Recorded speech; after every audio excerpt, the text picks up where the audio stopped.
Muy buenas gente, mi nombre es Alonso Miranda, Character Artist costarricense, estoy en el CETAF. Les voy a enseñar el workflow de videojuegos que me enseñó mi profesor Ernesto Ortiz en el CETAF cuando estudié animación 3D ahí. Pues todavía soy principiante, ¿verdad? Posiblemente cometa muchos errores en este workflow, pero los invito a comentar cualquier feedback que me deseen regalar por ahí. Bueno, el ejemplo que voy a utilizar es un proyecto que hice para la Kisha Digital de un internship que tenían como una prueba. Pidieron este objeto con esta referencia. Se pedía que fuera de 3500 tris, ¿verdad? De polygon count o de cuenta de polígonos. Y pues fue bastante retador hacerlo porque era un polygon bastante bajo, ¿verdad? Y había que pues meterle bastante detalle. Entonces les voy a enseñar cómo es que se logra meter este detalle en un objeto de lo que es de bajo poligonaje, ¿verdad? Empezamos por acá. Bueno, empezando por acá, importamos lo que son las imágenes de nuestra referencia. Se puede hacer con Shift A, Image, ¿verdad? Para importar la referencia con las diferentes coordenadas las acomodamos a como necesitemos. Lo primero que necesitamos hacer es como un proxy. Esto es como una base de lo que queremos hacer. Yo lo hago primero en Blender. Se puede hacer ya directamente desde ZBrush, donde vamos a meter el detalle. Pero pues para hacer box modeling yo me siento más cómodo haciéndolo en Blender. Entonces acá yo ya defino una escala, lo que va a medir y todo. Entonces me siento más cómodo trabajando primero en Blender para hacer este proxy. Lo que queremos llegar es a un resultado como este, ¿verdad? De lo que es el proxy. A partir de aquí tenemos una base en la cual trabajar. Esto no tiene gran ciencia, simplemente puro box modeling. Si no tienen familiaridad con Blender, hay muchos tutoriales en YouTube donde pueden encontrar tutoriales de Blender para lo más básico, los atajos básicos. Y existe también un manual de usuario para los diferentes atajos en Blender y se familiaricen con el programa. Entonces, a partir de este proxy ya tenemos como una base en la cual trabajar. Esta la podemos exportar en File Export, FBX o FBX y exportarlo como tal a ZBrush. Ya aquí en ZBrush pues tenemos un proxy con el que trabajar. A partir de acá podemos meterle más detalle. Yo trabajo con polygroups, de esta manera podemos organizarnos mejor. Para crear los polygroups lo que uso normalmente es el enmascarado o el masking de ZBrush. Eso lo podemos hacer con control y clic izquierdo. A partir de ahí podemos nosotros pues marcar una zona, ¿verdad? Luego, por ejemplo, con control W ya marcar lo que es un polygroup de esta manera, ¿verdad? De esta manera podemos organizar todos los detalles que queramos poner en el modelo desde antes con diferentes polygroups o grupos. De esta manera organizamos mejor y agrupamos mejor todo el detalle que le vamos a meter al proyecto. El atajo que utilizo para entrar al modo poligrupos o para tener esta visibilidad de los poligrupos es Shift F por cualquier cosa. De igual manera pueden encontrar los diferentes atajos de ZBrush en el manual de ZBrush. Luego de esto podemos utilizar brochas como la de mover para puedes utilizar los mismos poligrupos para empezar a moldear un poco más ese detalle. Por ejemplo, aquí utilizo la de mover que se utiliza con el atajo BMV. En B tenemos todas las brochas para poder empezar a trabajarlo, ¿verdad? Así es como yo empiezo a empezar a proyectar el detalle que voy a utilizar. Ya después, para ciertas partes como los cuernos, por ejemplo, utilizo tools o objetos diferentes. Yo normalmente utilizo el programa Blender para hacer el box modeling de los proxies. Todo esto se puede hacer directamente desde ZBrush. Si se tiene la expertise como en box modeling de ZBrush, a mí todavía me falta mucho esa parte, no me siento tan cómodo. Entonces decido a usar Blender para hacer como un proxy. Lo exporto igual a ZBrush y a partir de ahí le hago subdivisiones y empiezo a meterle detalle.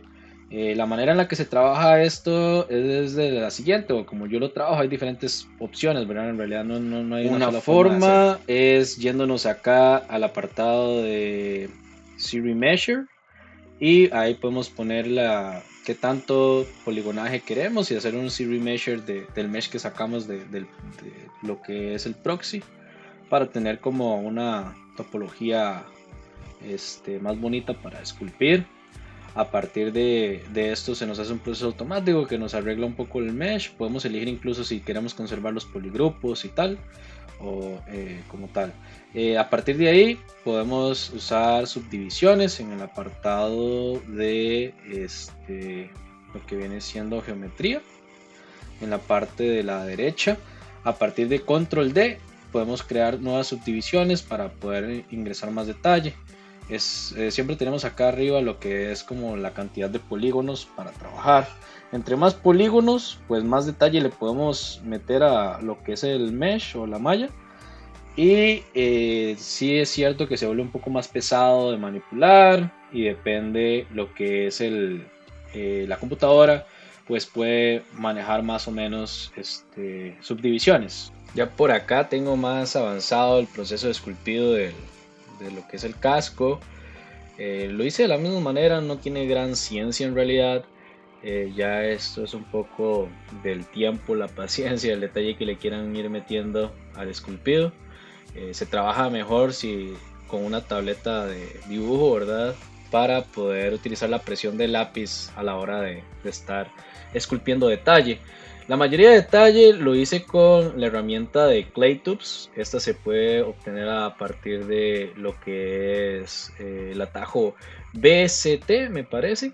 Igual si no, oprimiendo la tecla B tenemos acceso a todas las broches ahí. Este modelo, como vemos, tiene un polycount demasiado alto, es demasiado complejo, no solo para que los motores de rendericen bien, sino también para, bueno, incluso mucho menos los motores de juegos para que lo muevan, ¿verdad? Pero incluso para que el mismo motor, el mismo programa de Blender lo pueda manejar bien, incluso solo para tenerlo dentro del programa. Entonces, un paso necesario es hacer un decimado de lo que es el objeto. Esto se puede hacer a través de Z-Plugin arriba, y primero le damos Preprocess Current o Preprocess All para que preprocese todos los diferentes tools o assets. Es un proceso que hace, por así decirlo, procesa la geo que tiene ahorita mismo para hacer un decimado del mismo y que sea más liviano, por así decirlo. Una vez que ya está preprocesado todo, podemos darle a la opción de Decimate All, y así obtenemos una versión más ligera de lo que es el asset para que lo podamos manejar dentro del programa. Igual, al tener este objeto, como vemos, está hecho de tris, lo cual hace difícil que podamos esculpir nuevamente en el objeto. Entonces sí aconsejo como hacer una versión auxiliar o salvar por aparte otra sesión de ZBrush, y de esta manera, si queremos hacer algún cambio, la hacemos en la que todavía no está decimado, porque una vez que está decimado ya es para simplemente exportarlo y poder manejarlo dentro del proyecto o del programa de Blender o Maya o el que estemos utilizando ya para hacer la retopología. Pero en sí ya aquí no se puede esculpir porque va a salir un desastre, porque los triángulos pues no se pueden volver a dividir, ¿verdad? Entonces a partir de acá podemos ir nuevamente ya a lo que es la opción de Z-Plugin y irnos al apartado de FBX Export para exportar un FBX y importarlo en Blender, ¿verdad? Ya en Blender tenemos acá importado el FBX que sacamos de ZBrush. Vemos que tiene un wireframe bastante denso, pero está lo suficientemente decimado para que el programa lo pueda manejar y lo utilicemos como base para hacer la retopología. Con Shift A podemos crear un plano para empezar a crear el nuevo objeto que va a ser como la base o ya el objeto que vamos a utilizar y meter dentro del juego. Hay diferentes ajustes también que podemos cambiar dentro de Blender para que sea más fácil visiblemente hacer la retopología. En materiales podemos cambiarlo por random, así podemos identificar mejor cada objeto diferente y no nos perdemos dentro del programa. Yéndonos en la parte de arriba, utilizando el imán, en el apartado de Face Project, podemos hacer que lo que es el plano se vaya proyectando a lo que son las caras del objeto para usarlo como base y empezar a hacer la retopología. En la parte de Viewport Display lo ponemos en Front. De esa manera nos aseguramos que siempre el plano se vea de frente, o sea, la prioridad, y así no nos perdemos en la retopología que estamos haciendo.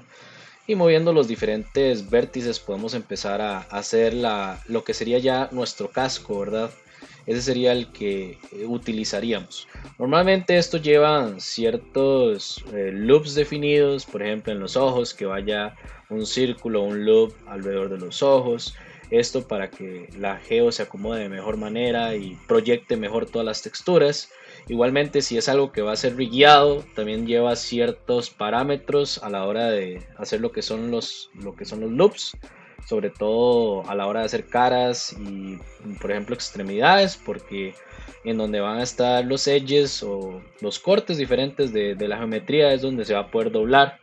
Entonces, en este caso, como es un asset fijo, no es tan importante por la parte de rigging, pero sí es importante para poder proyectar bien las texturas y que tenga una geo bonita, ¿verdad? Que se acomode bien.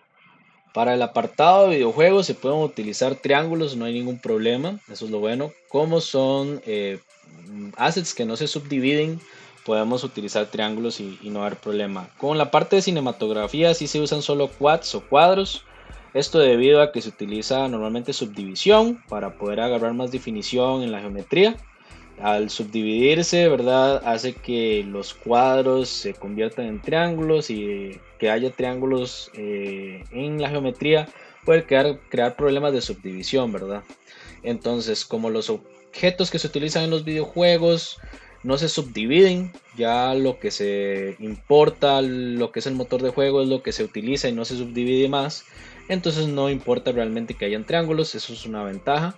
Podemos usar triángulos para acomodar diferentes formas e incluso reducir lo que es el polycount del asset, porque eso sí, para motores en tiempo real sí es necesario que sean mínimo la cantidad de polígonos que utilicemos. El poder utilizar triángulos, eso es una gran ventaja para poder acomodar mejor estos polígonos, que en este caso, por ejemplo, el objetivo de nuestro asset es que sea de 3500. Para ir construyendo el modelo podemos hacerlo con las simples herramientas de box modeling de Blender, ¿verdad? A través de extracciones y tal. Pero también se pueden utilizar otras herramientas como simplemente poniéndonos en el modo vértices y utilizando el control y clic derecho podemos empezar a poner vértices y empezar a crear una estructura primero para facilitarnos el trabajo si se nos facilita más así. La herramienta que estoy utilizando acá para unir vértices es simplemente con el atajo M, cualquier cosa. En el apartado modificadores vamos a agregar el modificador Shrink Wrap. Este modificador nos ayudará a proyectar mejor a través de lo que es la base o el high. Es una manera como para poder apegarse más con el modelo que estamos creando a lo que es el modelo high, ¿verdad? Podemos ir trabajando con este modificador. Yo lo que hacía era irlo aplicando y volviéndolo a agregar cuando sentía que se me perdía un poco los vértices, por así decirlo. Nos quedaría el objeto final bastante bajo de poligonaje. Recordar que necesitaba 3500 y fue exactamente a lo que apunté. Traté de utilizar el máximo posible de polígonos que me dejaron, que fue 3500 exactos. Y pues aún así pues quedó con un wireframe bastante poco denso. Ya después aquí lo que nos queda es marcar lo que son los cortes para los UVs. Los UVs son, por así decirlo, las caras del objeto en donde se va a proyectar la textura. A través de estos cortes podemos determinar hasta dónde va a llegar ese UV, hasta dónde se va a proyectar esa textura. Es importante como medio esconderlos para de esta manera que no se vea tan visible el corte de la textura como tal. Para hacer los cortes de las texturas simplemente nos vamos al modo edición, seleccionamos los edges que deseamos marcar y nos vamos a la opción donde dice Mark Seam o para marcar el corte como tal. Así como está, todas las partes donde está marcado en anaranjado son donde yo corté o marqué lo que serían los cortes del UV como tal. Voy a seleccionar todos los cortes y voy a limpiarlos un momento para que vean también una parte importante también del workflow de videojuegos. Es marcar lo que son los filos, por así decirlo, donde no queremos que se suavice la textura, bueno, lo que son las caras del objeto. Entonces es esto que está marcado de azul por acá.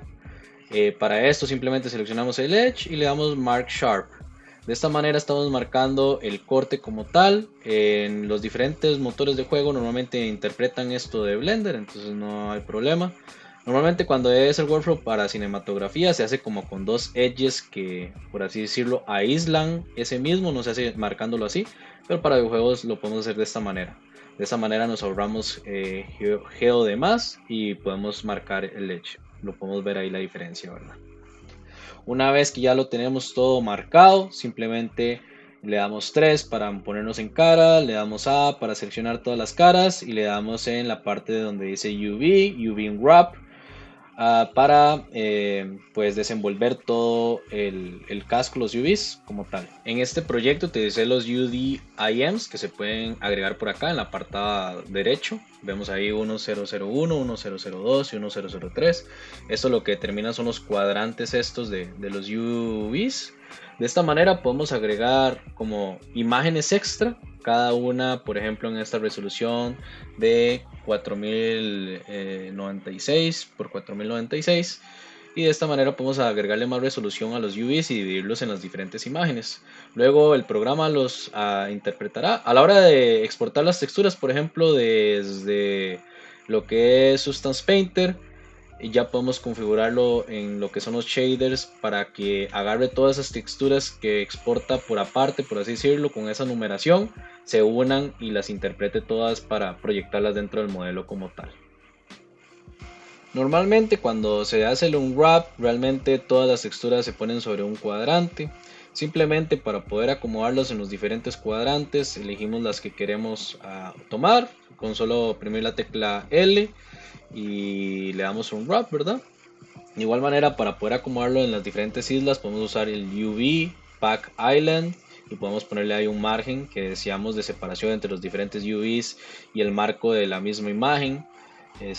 A veces puede pasar que se traslapen por lo que es la textura, entonces a veces necesitamos más o menos margen, depende de la resolución con la que estemos trabajando. Eso lo podemos ahí ir manejando con los diferentes requerimientos, ¿verdad? Al darle pack, el mismo programa se encarga de pues organizar y optimizar lo mejor posible lo que es ese cuadrante con los UVs. Hay add-ons que ayudan a hacer estos UVs mejor optimizados, los acomodan de mejor manera, pero normalmente es suficiente con la manera en lo que lo hace Blender. De cualquier manera, sí existen mejores maneras de optimizarlo, ¿verdad? Para poner un ejemplo, por ejemplo, este es el normal map, que es el que vamos a sacar de Substance Painter utilizando el high, en el cual cuenta con todos los detalles que se van a proyectar en la textura. Eso nos va a ayudar a proyectar esos detalles como tal luego en el modelo. Antes de exportarlo, lo único que tenemos que hacer es seleccionar el objeto, nos vamos a material, si hay algo seleccionado lo quitamos y creamos un nuevo material, le ponemos un nombre y ese será nuestro material para lo que es el objeto. Si deseamos hacerlo por partes diferentes, ponemos diferentes materiales a las diferentes partes. Para lo siguiente es importante mantener una buena nomenclatura de los objetos. Vemos que aquí tenemos la versión high y la versión low de lo que son nuestros objetos. Entonces, por ejemplo, yo utilizo lo que es la terminación guión bajo low para lo que es el de bajo poligonaje, y para la versión de alto poligonaje pues guión bajo high, con el mismo nombre, para que el programa lo pueda interpretar bien a la hora de hacer la proyección de lo que son los detalles en lo que es el normal y los diferentes mapas que se van a bakear en Substance Painter. Luego simplemente nos vamos a exportar en File, Export, FBX. Aquí estamos seleccionando lo que es el high, entonces nos iríamos a exportar el high como tal, ¿verdad? Cada uno por separado, el high y el low, pero tenemos que tener los dos objetos como tal. Ya en Substance Painter, cuando creamos un nuevo archivo, tenemos algo como esto. Hay diferentes templates para utilizar, cada uno con diferentes estándares de la industria o diferentes objetivos. Por ejemplo, yo tenía de default el Specular Glossiness. Bueno, esto es más que todo para pintar todo el detalle en el diffuse o lo que es la parte del mapa de color. Ahora mismo no es el que utilicé para este casco porque utilicé otras cosas como lo que es el metalness o el roughness, entonces utilicé el PBR metalness, ¿verdad? El metal roughness. En file seleccionar el objeto, aquí hay que meter lo que es el low, por así decirlo.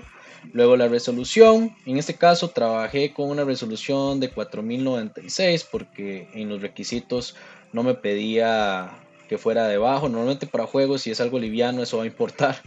Pero como solo me pidieron poligonaje, entonces no me importó mucho la resolución y quise agarrar lo más posible para poder proyectar bien el detalle.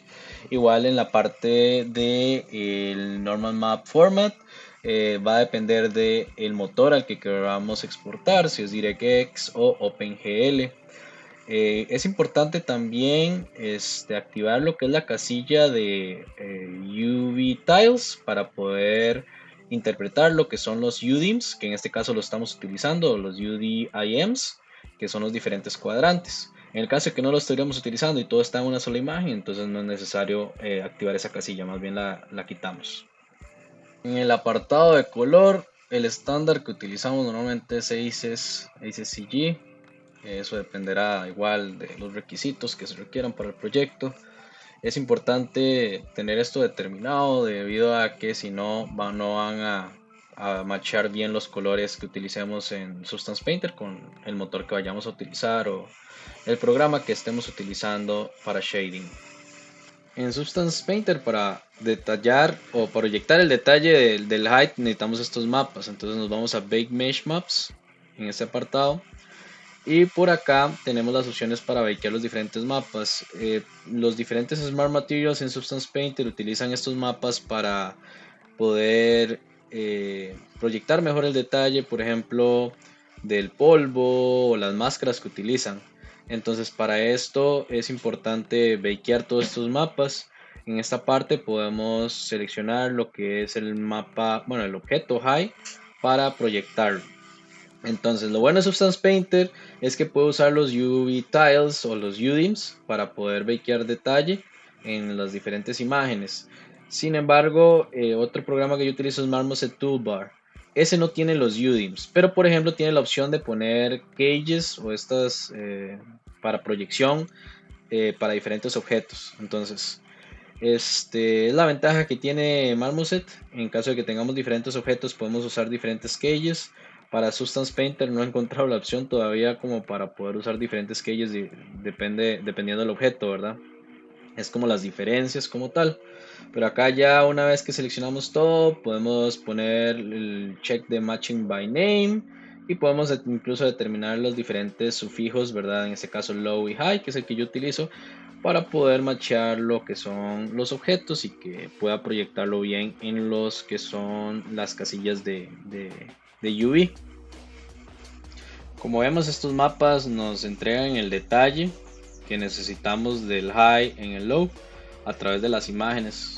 A través de este normal map proyecta la geometría y es lo que nos da el detalle que necesitamos como tal. También hay otros como lo que es el ambient occlusion, que son como las sombras, que ayuda a agregarle un poco más de dimensión al objeto.